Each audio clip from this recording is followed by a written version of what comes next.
Agora, pastor, entrando numa pergunta meio polêmica, né, na sociedade, LGBT. Quais são os maiores desafios para a igreja acolher pessoas LGBT+, pessoas de outras crenças, mantendo fidelidade aos seus princípios bíblicos, propósitos e princípios bíblicos? Sim, ó. Eu já vou começar com uma resposta que talvez seja polêmica para quem está assistindo. Eu tenho amigos que são lésbicas, tenho amigos que são gays, homossexuais, tenho amigos que são de outras religiões, tenho amigo católico, tenho amigo que é macumbeiro, tenho um amigo que é budista.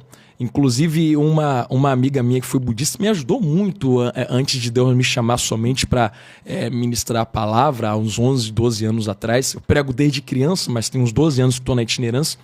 Então, assim, pensamento, entender logo de cara que a pessoa pode ter a opção ideológica, sexual, a opção religiosa, mas ainda tem um ser humano por trás.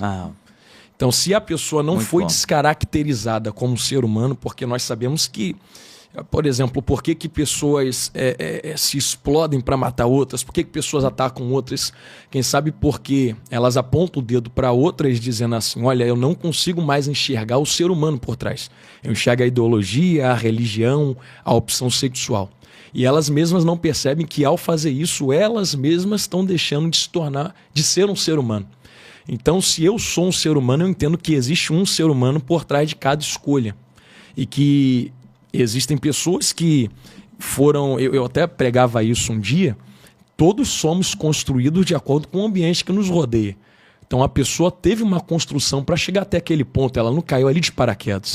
Então, por que ela decidiu optar por aquela opção? E talvez pode ter sido até abusada, alguma coisa? Inclusive, muitos assim casos parecido. Comprovados, assim, nós vivemos muitos casos de pessoas que optaram por opções não só sexuais, religiosas, ideológicas, que têm traumas terríveis do passado de pessoas que elas confiavam, ainda muito novas. Enfim, então, nós vemos que é tudo uma construção para chegar num ponto. Ninguém cai de paraquedas. E eu acho que o papel da igreja é entender qual foi a construção que levou a pessoa a tal ponto. E esse é um primeiro ponto. Primeiro ponto.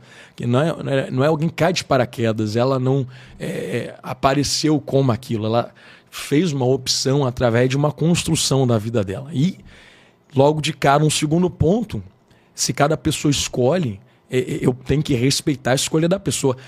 Às vezes eu ministro e talvez muitos levem por esse lado religioso, pelo lado ideológico, mas, acima de tudo, tem que ter um respeito. Eu tenho respeito pelos amigos que escolhem cada coisa da vida deles. Afinal de contas, eu não posso chegar a desrespeitar a pessoa porque ela escolheu certa coisa. Então, esse já é um segundo ponto para construir uma resposta dentro disso. O respeito acima de tudo. E o terceiro ponto, eu queria ser bem bíblico aqui agora, primeiro abordando a causa do LGBT, homossexual, lésbico e tudo mais. Eu sei que quando nós falamos, por exemplo, da Bíblia, a Bíblia aponta alguns sentidos de comportamento nessa causa. E aí, por exemplo, nós poderíamos dizer de Paulo, que ele abordou muito esse assunto dentro do Novo Testamento. Eu mesmo ouvi um pastor dizer outro dia assim, mas o que Jesus falou? E aí alguém falou assim, o que Jesus falou? Ele disse, Jesus não falou nada sobre esse assunto. Mas Paulo foi uma voz e Cristo falou através de Paulo. Então Jesus não ficou calado concernente ao assunto. Jesus falou, mas não enquanto esteve na terra. Paulo escreveu, inspirado pelo Espírito Santo, a palavra de Deus, que concebemos como a palavra de Cristo. Ele abordou esse assunto. E para nós construirmos com carinho esse pensamento bem rápido, teria que voltar lá para o começo. Quando nós vemos Gênesis capítulo 1, capítulo 2, se formou o Deus, o homem do pó da terra, ali Deus já dá uma programação. Só daí nós já entendemos qual é a programação divina, a escolha de cada ser humano. Só que o que acontece e eu gosto até de pregar muitas vezes sobre isso, que leva uma pessoa a tomar uma escolha diferente daquilo cujo qual ela nasceu. Uau. Muitas vezes as pessoas dizem, eu sinto. Não, mas eu sinto essa inclinação. Sentir, todo mundo sente. Talvez uns se inclinem para um lado, outros se inclinem para o outro, e quem se inclina para o outro lado, exageradamente inclinado, não pense vocês que cristãos, e aqui eu já vou tirar também, já vou jogar para o lado dos cristãos e da igreja também. Tem gente dentro da igreja que se veste como muito santo. Bate em todo mundo. Meu Deus, não pode, é pecado, mas é o que mais sente. E tem até uma frase que diz que quem muito bate é porque tem alguma coisa escondida. Agora, pastor, essa inclinação é maligno? Não, então, aí eu vou chegar nesse ponto agora. Quando nós entendemos acerca dessa inclinação, lá no Jardim do Éden, se nós abordarmos a palavra de Deus como verídica, quem quiser receber, receba, existem algumas inclinações, etcetera e etcetera, inclinação para o bem, inclinação para o mal, que não se adequa nesse sentido, porque esse sentido é uma inclinação programada especificamente por Deus, ideologicamente, sexualmente, melhor dizendo, falando. Só que Deus foi bem específico. Ele olhou para Adão, olhou para Eva e disse: Adão, multiplica. Multiplica sobre a terra, você tem a minha bênção. Eva tem a ferramenta da multiplicação, que é o útero, e o homem tem a ferramenta da multiplicação também. Os dois têm a ferramenta da multiplicação. Só que Deus pegou as ferramentas e separou. Botou uma ferramenta no homem e outra ferramenta na mulher, que todo mundo aqui sabe o que eu estou falando. Então Deus falou, a união entre os dois é que vai fazer a multiplicação dos seres humanos na terra.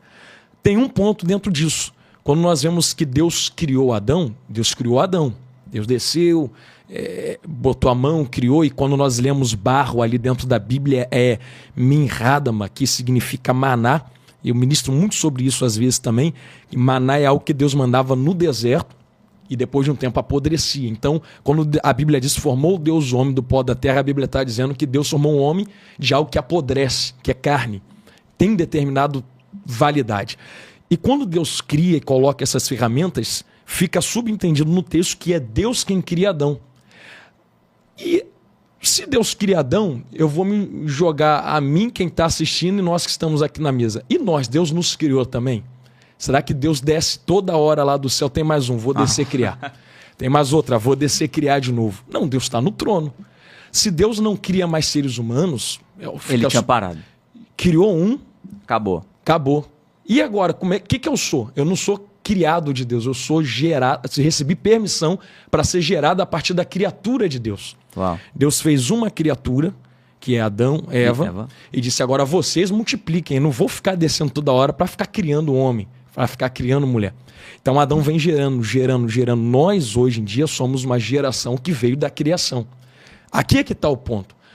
As pessoas dizem, eu tenho uma inclinação, eu sinto. Deus me criou assim. Não, Deus não criou. Deus não desce do trono para criar mais ninguém. Uau. Entendeu o ponto que eu estou querendo chegar? Olha, Deus criou um. Adão e Eva. Esse um que foi programado para gerar. Só que esse um caiu. Tudo que ele gera vem sendo gerado caindo junto com ele. A Bíblia mesmo induz a pensar, por exemplo, quando Deus desce distribuindo o juízo, Deus fala assim, multiplicaria a dor do parto de Eva. Então já tinha dor antes, 0 vezes 0 dá 0. Deus só multiplica. O pecado agrava. Então já havia inclinações, só que as inclinações estavam todas nos lugares que Deus programou para estar. O que o pecado faz é embaralhar as inclinações. Uau. Quando o pecado embaralha, o que Adão vem gerando com Eva, vai gerando tudo. Tudo inclinado. Tudo vai vindo. Quando Jesus vem para a terra, qual é a primeira coisa que Jesus faz? Ele vem, deixa João preparar o caminho, entra. Logo nos primeiros capítulos, Jesus vai conversar com Nicodemos. Uma das pregações mais escatológicas e profundas da Bíblia. Aí Nicodemos, Jesus aponta o dedo para Nicodemos e fala assim, é necessário nascer de novo. Aí ele fala assim, vou nascer como? Vou entrar no útero da minha mãe e sair de novo? Aí Jesus entra ali de pé nos peitos, assim como o carioca diz, que Jesus fala ali, não. Quem é nascido da carne é carne. Quem é nascido do Espírito é Espírito. Ou seja, quem nasce em português escancarado, quem nasceu de Adão sente o que Adão sente. Está caindo com Adão. Se vocês nascem sentindo, talvez vocês nascem sentindo botando a culpa em Deus, mas a culpa não é de Deus. Deus não te criou sentindo. Deus criou Adão, Adão caiu e te gerou sentindo. Uau. Quer nascer de novo agora? Bom. Nasce de novo comigo. Nascer como? Porque quem é nascido do Espírito agora é Espírito. Pastor, quer dizer que depois que eu aceitar Jesus não sinto mais? É uma luta até o final da vida. Eu às vezes até prego a pessoas que decidiram, que fique claro, nós vamos respeitar quem decidiu continuar escolhas religiosas, e aqui eu já abordei a religião também, mas escolhas sexuais, escolhas ideológicas, respeito. Mas a pessoa que fala, eu quero ser transformado, eu quero mudar, é uma luta constante até o final da vida. Eu mesmo fui ministrar ontem no Rio de Janeiro e encontrei uma pessoa que me abordou na igreja no final do culto e falou: pastor, eu estou lutando há pouco tempo, eu decidi, ninguém me forçou, eu quis, e através da sua palavra eu estou encontrando direção, caminho para eu lutar contra o meu eu, como falei anteriormente, as minhas próprias vontades. Não deixei de ter vontade, mas eu estou lutando. E o que eu falo às vezes é que vai ter gente que vai lutar até o final da vida. Ah, pastor, então eu vou ceder, porque vou ficar sentindo até o final da vida, eu vou ceder. Não, luta até o final da vida.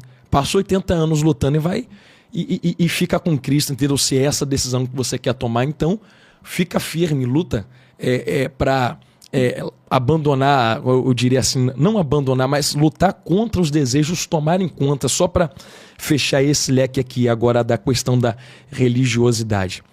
A Bíblia é bem clara em dizer que existem vários caminhos aos homens que parecem ser bons, mas Deus conhece os melhores caminhos, que só existe um caminho dado aos homens pelo qual se possa chegar a Deus. Isso é o que a Bíblia diz. Pastor, não gostei, né? Reclama com a Bíblia. Um caminho que é Jesus, grandão da Galileia. Só ele leva a Deus. Então, questão de religiões, respeitamos todas também, mas biblicamente a Bíblia diz que Cristo é o caminho. E aí, quando nós abordamos todo esse sentido, para nós finalizarmos esse assunto aqui, nós vemos que é uma luta contra o eu. Tanto questão ideológica, religiosa, sexual. Como eu luto contra o eu? Quem pode me ajudar a lutar contra o meu próprio eu? Uma vez eu ministrava, eu acho que essa pregação, lembrei agora, serve muito bem para o que eu estou falando.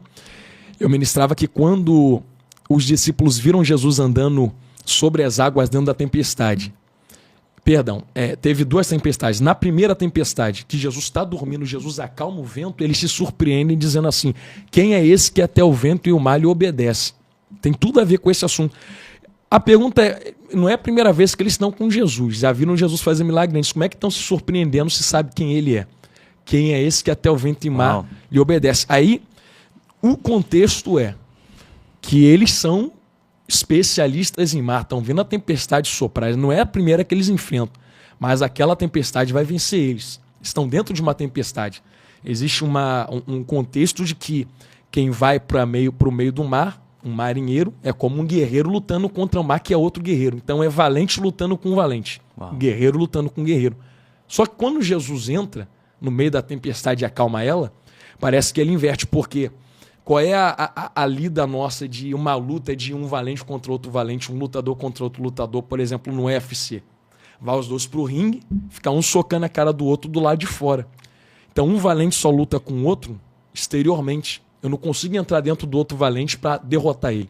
Não. Quando os discípulos veem Jesus dentro da tempestade manietando e amarrando ela, estão dizendo: esse valente Jesus é diferente, porque até hoje eu só vi valente lutando contra o valente de fora. Ele entra do lado de dentro, amarra o valente do lado de dentro e fala: agora quem manda aqui sou eu. Só ele. Traz esse pensamento para nós. Só ele faz Tá aqui isso. O corpo. Tem um valente aqui dentro que é o Jonathan Carlos. Aí Jesus entra aqui dentro e fala assim: Jonathan, quero te ajudar. O teu valente quer comandar teu corpo. Quer deixar eu te ajudar? Quero. Aceito Jesus. Aí Jesus faz assim no valente Jonathan Carlos. Manieta a tempestade. Muito bom. É Jesus quem acalma vento, sentimento, inclinação, tempestade. É Jesus quem ajuda. Palavra. Então não tem outro caminho. Quer vencer o próprio eu? Palavra.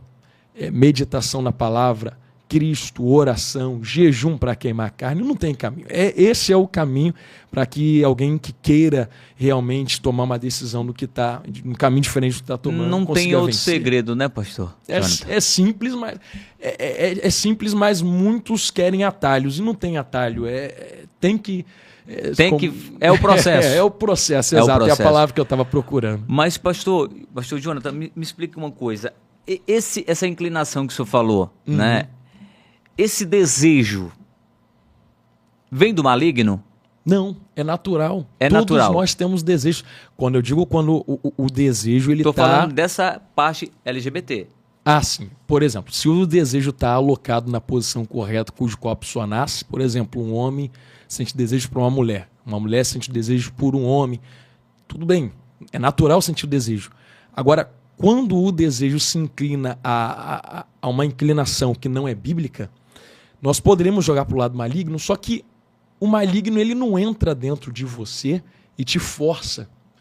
Ele funciona e trabalha mais como apresentar pratos que te fazem ser inclinado. E você escolhe. E você escolhe, você toma a decisão. Por isso que eu estou falando que a culpa não foi de Satanás. Satanás apresenta o fruto. Quem é que toma a decisão de comer? Adão e Eva. Adão e Eva. Por isso que se Adão gera, não é Satanás quem embaralhou as inclinações, foi Adão e Eva quem tiraram eles do curso natural. É por isso que quando Deus desce na viração do dia, Deus não desceu em Adão. Deus desceu no jardim para alcançar a alma de Adão, de Eva que estava do lado de dentro.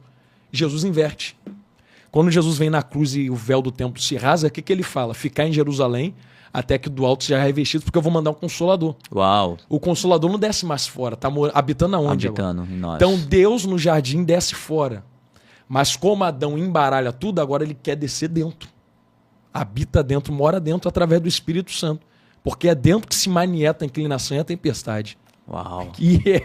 E se era o ambiente exterior do jardim que influenciava Adão, e agora são vários Adões e Evas renascidos em Cristo que influenciam o mundo.